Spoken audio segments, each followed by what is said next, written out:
warahmatullahi wabarakatuh. Selamat siang menjelang sore ibu-ibu semua. Apa kabarnya hari ini? Alhamdulillah semua dalam keadaan sehat walafiat. Sebelumnya saya ucapkan terima kasih kepada ibu-ibu semua telah hadir pada pertemuan bulanan ini. Pasti kita tahu semua bahwa pertemuan bulanan wajib diikuti oleh seluruh penerima bantuan PKH program Keluarga Harapan. Ibu, sebelum kita mulai acara pada hari ini, ada baiknya kita buka dengan basmalah. Bismillahirrahmanirrahim. Oke, Ibu. Kebiasaan kita atau rutinitas kita sebelum memulai acara pada hari ini, kita tepuk P2K2. Masih ingat kan? Yuk sama-sama kita lakukan. 1, 2, 3. Tepuk P2K2. Pertemuan peningkatan kemampuan keluarga. Oke, kasih aplaus untuk kita semua biar lebih semangat. Oke, ibu-ibu semua, bulan kemarin kita melakukan pertemuan ya. Kita membahas mengenai modul kesehatan dan gizi. Pada bulan ini kita masih membahas modul itu, tapi melanjutkan sesi setelahnya. Masih ingat sesi apa yang kita pelajari pada bulan kemarin? Ada yang masih ingat? Siapa? Ibu Juwita? Yuk silahkan. Oke, terima kasih kepada Ibu Juwita. Ada lagi? Ibu Masna? Iya, terima kasih. Kasih aplaus untuk Ibu Juwita dan Ibu Masna. Alhamdulillah Ibu Juwita dan Ibu Masna masih ingat mengenai sesi apa yang kita pelajari bulan kemarin. Saya harap di sini ibu-ibu juga ingat ya. Jadi kita bulan kemarin membahas pentingnya gizi dan layanan kesehatan ibu hamil. Perlu kita ketahui dan sudah kita pelajari bahwa 1000 hari pertama kehidupan itu dimulai kapan? Dimulai pada saat ibu mengandung. Nah, jadi ibu hamil harus benar-benar menjaga kesehatannya dan memeriksakan minimal 4 kali dalam masa kandungan. Ke puskesmas bisa, ke bidan atau ke dokter. Oke, selanjutnya ibu-ibu juga harus menjaga pola makan yang baik agar bayi dalam kandungan itu mendapatkan gizi yang seimbang. Ya Bu, masih ingat kan? Nah, itu hanya ulasan sedikit mengenai materi pada bulan ini. Pada bulan ini kita akan melanjutkan sesi bulan kemarin, yaitu pentingnya gizi untuk ibu menyusui dan balita, namun fokus ke ASI eksklusif. Sebelum kita panjang lebar Bu membahas mengenai ASI eksklusif, ada yang tahu nggak ASI itu apa? Ayo, yuk, siapa? Oke, Ibu Nelly? Yuk, silakan Ibu Nelly. Oke, terima kasih. Kasih tepuk salut dulu buat Ibu Nelly. Tepuk salut. Salut, salut. Salut, salut. Salut. Oke, kasih aplaus kembali buat Ibu Nelly.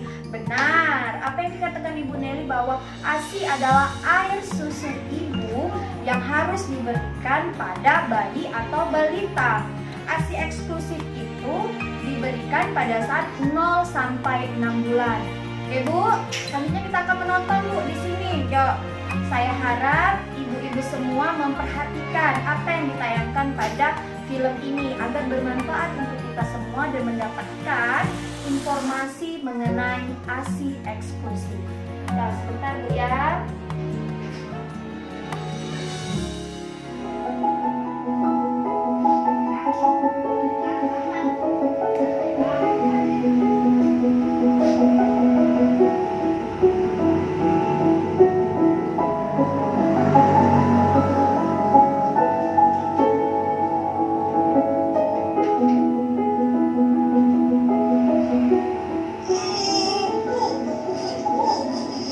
Banyak kasih air Bu, kasihan haus.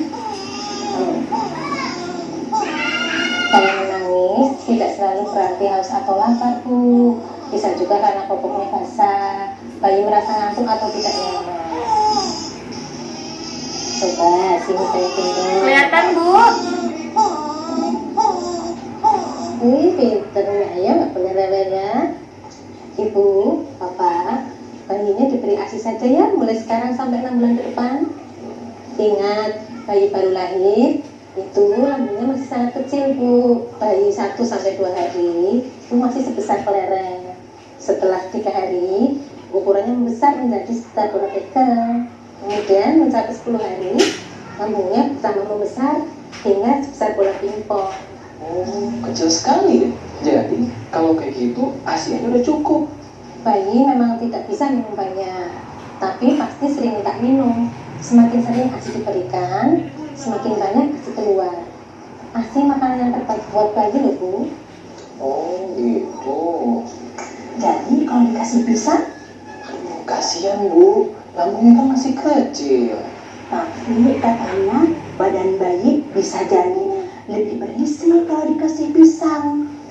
pisang bisa diberikan Bu, tapi nanti ya nunggu bayi setelah umur 6 bulan sampai pencernaan baik untuk mencerna makanan. Jadi menyusuinya cuma sampai 6 bulan. Oh jangan Bu, ASI tetap diberikan sampai bayi umur 2 tahun. Itu lebih Kalau bagus. begitu, dulu saya betul dong Bu Bidan. Semua anak saya dulu ASINya sampai 2 tahun lebih. Iya betul. ASI diberikan sampai 6 bulan bersamaan dengan makanan pendamping ASI atau MPASI. Dan setelah 6 bulan, jangan lupa loh Bu, diberi vitamin A dosis tinggi setahun 2 kali. Setahun 2 kali ya. Coba Ibu susui kembali bayinya. Jangan ragu loh Bu memberikan ASI pagi, siang, dan malam semau bayi. Tapi jika ibu terpisah sementara dengan bayi, ASI bisa didorong dan pengasuh bisa memberikannya dengan sendok atau gelas kecil. Memangnya ASI bisa disimpan? Oh iya bisa, ASI bisa disimpan di rumah 4-6 jam asal wadahnya tertutup dan bersih. ASI juga bisa disimpan di kulkas loh, biar bisa lebih lama. Nenek, Bapak juga harus memberikan makanan yang bergizi buat ibunya agar ASINya bagus. Siap Bu. Iya, lihat bayinya sudah tenang mendapatkan ASI dari ibunya. Jadi nggak perlu beli susu formula, madu atau pisang. Iya, ASI gratis. Oke, kita sudah menonton filmnya ya, Bu. Nah, dari film tadi, apa yang Ibu ingat mengenai ASI? Sini saya mau bertanya, mengapa bayi hanya perlu diberi ASI? Selanjutnya, kapan boleh memberikan makanan tambahan selain ASI? Dan satu lagi Bu, banyak loh pertanyaannya di sini. Saya mau tahu apakah Ibu ingat mengenai film yang ditonton tadi. Sampai umur berapa anak sebaiknya tetap diberi ASI? Yuk, siapa yang mau menjawab? Mungkin ada yang ingat. Ayo, siapa? Ibu Mariani. Oh iya, Ibu Mariani. Yuk, silakan Bu Mariani menjawab. Iya. Oke, kasih applause untuk Ibu Mariani. Ada lagi? Ada lagi? Ibu Nilawati? Iya? Iya. Silakan Ibu Nilawati. Nggak masalah salah atau benar. Yang penting Ibu sudah mau mencoba. Yuk, silakan. Oke, terima kasih Ibu Nilawati. Kasih applause untuk Ibu Nilawati dan Ibu Mariani. Jadi, tadi kita sudah menonton bayiku hanya diberi ASI saja jika umur 0 sampai 6 bulan. Tidak boleh diberikan yang lainnya. Tapi ketika usia 6 bulan ke atas boleh ditambahkan dengan makanan pendamping, Bu. Ya, seperti itu. Dan sampai kapan ASI diberikan? Itu sampai bayi berusia 2 tahun. Itu wajib, Bu. Tapi kalau untuk ASI eksklusif itu 0 sampai 6 bulan. Nah, di film tadi juga dijelaskan ASI itu bisa disimpan, Bu. Benar kan? Iya, jadi kalau misalkan Ibu ada kegiatan di luar, Ibu pergi ke sawah atau membantu suami bekerja, berjualan seperti itu, atau yang lainnya menitipkan bayi ke orang tua atau ke saudara misalkan, Ibu bisa memerah air susu Ibu. Jadi tidak diberikan dengan susu formula. Dengan cara apa? Nah, di halaman 1920 di sini di buku pintar dibawakan Bu buku pintarnya. Iya, alhamdulillah kalau dibawa. Di sini dijelaskan bagaimana cara menyusui bayi, posisi dan pelekatan menyusui yang benar, posisi menyusui bayi kembar dan cara memerah dan menyimpan ASI. Jadi Bu, cara menyusui yang bayi yang benar itu ketika bayi tertidur selama 3 jam itu harus dibangunkan, jangan sampai tidak dibangunkan karena dia akan merasa kelaparan nantinya. Jadi usahakan untuk membangunkannya dan silakan langsung menyusui. Selanjutnya itu posisi bayi harus benar Bu, buat bayi merasa nyaman ketika sedang menyusui di payudara ibu. Seperti itu, bisa ibu dengan menompang bantal. Nah, masalah penompang bantal ini ibu bisa bekerja sama bapak di rumah. Pernah nggak dilakukan? Pasti pernah Bu ya. Jadi bapak-bapak di rumah itu bisa proaktif Bu terhadap ibu, berinisiatif. Misal ibu kan mau menyusui nih, jadi otomatis kan atau misalkan kesusahan untuk menyangga bayinya, jadi bapak bisa mengambilkan bantal di sana biar ibu nyaman pada saat menyusui. Nah, letakkan bayi itu dengan benar, usahakan pemulut bayi memang benar-benar di depan titik susu ibu ya, seperti itu. Kemudian ada satu hal lagi yang bisa dilakukan bapak untuk mendukung ibu pada saat menyusui, yaitu memberikan makanan tambahan seperti makanan atau buahan atau biskuit seperti itu, biar ada tenaga kembali ketika ibu mau menyusui. Ya, mungkin ibu merasa capek, bapak bisa mengelus di bagian bahu ibu atau pundak ibu ya, benar kan Bu? Iya, jadi ada ikatan chemistry atau keharmonisan antara bapak dan ibu. Nah, jadi di situ Bu, jadi posisi dan pelekatan menyusui yang benar. Selanjutnya, cara memerah dan menyimpan ASI. Cara memerah itu bisa Bu dengan cara misalkan ibu memencet seperti itu, manual menggunakan tangan. Bisa juga dengan menggunakan sedotan ASI yang dijual-jual di apotek ya. Nah, menyimpan ASI itu Bu bisa di ruangan tertutup. Nah, di ruangan tertutup itu bisa bertahan ASI itu selama 6 sampai 8 jam. Tapi kalau ibu mau di tempat pendingin di kulkas, kalau di rumah ada kulkas, di tempat pendingin itu bisa bertahan selama 3 hari. Yang paling lama itu di freezer Bu, karena kalau di freezer itu bertahan sampai 3 sampai 6 bulan Bu, kan lama prosesnya. Bukan misalkan ibu mempunyai ASI yang melimpah, itu jangan dibuang Bu, sayang. Silakan ibu perah lalu ibu simpan seperti itu. Nah, cara memanaskannya ini cari cangkir beling, cangkir gelas sama mangkok gelas, jangan plastik ya Bu. Kasih air hangat, masukkan susu di dalam gelas, kemudian gelas masukkan di dalam mangkok yang beling juga, kasih air hangat di situ. Itu untuk misalkan yang di lemari es yang dingin. Tapi kalau di freezer itu, dari freezer pindahkan ke lemari es dingin dulu, tempat biasa, kemudian baru dipanaskan. Itu prosesnya Bu. Paham Bu? Paham?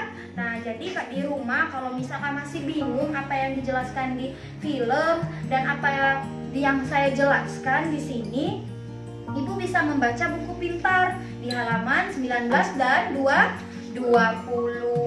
Apa sudah pernah ibu lakukan di rumah? Oh, Ibu Nelly sudah pernah ya? Alhamdulillah. Berarti Ibu Nelly telah mempraktekkan apa yang kita pelajari hari ini. Yuk, tetap semangat Bu, yuk. Biar semangat, kita tepuk semangat sekarang. Tepuk semangat. Semangat. Semangat. Yuk, kita masih tetap semangat. Oh ya, saya lupa. Cepetan nggak saya ini ngomong? Nggak ya? Iya.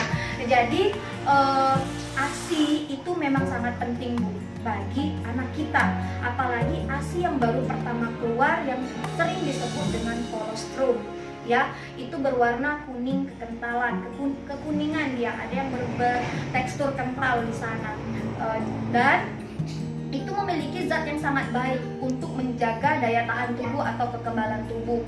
Nah, perlu kita ketahui ASI ini sehat. ASI ini praktis, tidak perlu membawa air hangat, tidak membawa air putih kan. Kalau misalkan kita menggunakan susu formula, otomatis membawa dot, membawa air hangat, membawa air putih. Nah kalau ASI ini tidak, jadi dan tidak butuh biaya yang banyak. Oke Bu, paham? Oke, terima kasih. Sebelum saya tutup sesi hari ini, kita simpulkan bersama bahwa ASI eksklusif itu ASI saja sampai bayi 6 bulan. Terus berikan ASI sampai bayi 2 tahun.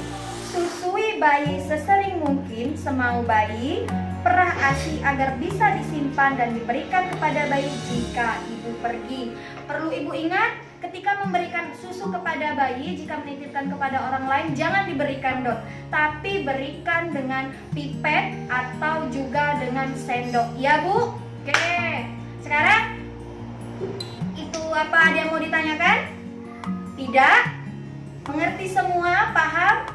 Oke, alhamdulillah. Jadi apa yang kita tonton hari ini, apa yang kita obrolkan, sudah paham Bu?